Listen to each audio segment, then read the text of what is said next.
दोस्तों, इजराइल की स्थापना 14 मई 1947 को हुई थी।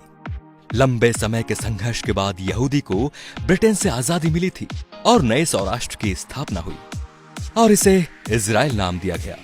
ये दुनिया का एकमात्र यहूदी देश है। इस देश की सबसे खास बात यह भी है कि पूरी दुनिया में अगर किसी यहूदी बच्चे का जन्म होता है तो उस बच्चे को इजराइल की नागरिकता मिल जाती है और वो जब चाहे तब इजराइल में रह सकता है। इजराइल की राष्ट्रभाषा हिब्रू है। लोगों को इस भाषा को बोलते शर्म आती है।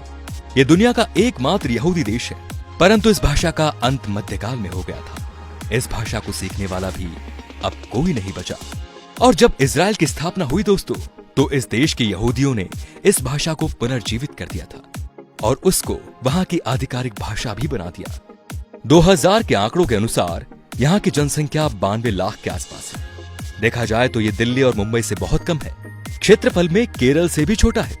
इजराइल एकमात्र ऐसा देश है जहां प्रत्येक नागरिक को मिलिट्री ट्रेनिंग लेना बहुत जरूरी है, फिर वो राष्ट्रपति का बेटा ही क्यों ना हो।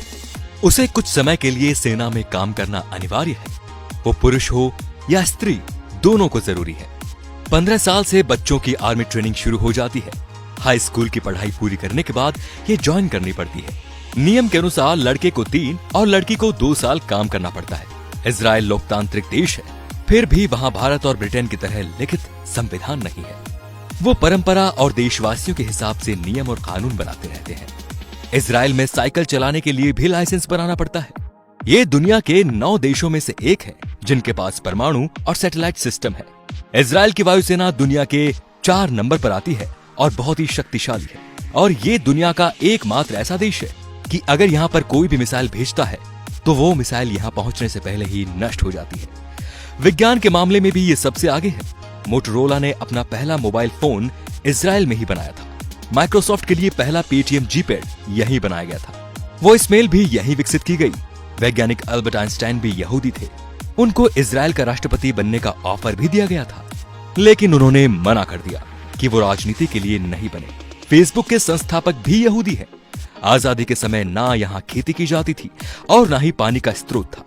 फिर टेक्नोलॉजी के चलते चलते आज के समय में 99 खाद्य पदार्थ खुद पैदा करता है। इसके अलावा समुद्र के पानी को पीने और दूसरे काम में प्रयोग भी करता है। यहाँ पर 40 बुक स्टोर है क्योंकि यहाँ सरकार किताबें पुख्ता करवाती है। यहाँ पर 137 बीच है। यहाँ का समुद्र तल सिर्फ 273 सेंटीमीटर लंबा है। यहाँ की एजेंसी मुसाद दुनिया की सबसे ज्यादा खतरनाक है, जो 6 डे वॉर के नाम से जानी जाती है। दोस्तों, इजराइल भारत को अपना सच्चा दोस्त मानता है। इसके बावजूद भी 2017 से पहले किसी भी भारतीय प्रधानमंत्री ने इजराइल की यात्रा नहीं की। इसके पीछे शायद उन सभी प्रधानमंत्रियों के नाराज हो जाने का डर था। लेकिन 2017 में प्रधानमंत्री नरेंद्र मोदी इजराइल का दौरा करने वाले पहले प्रधानमंत्री बने। उनके इस दौरे ने भारत और इजराइल की दोस्ती को और गहरा मजबूत कर दिया।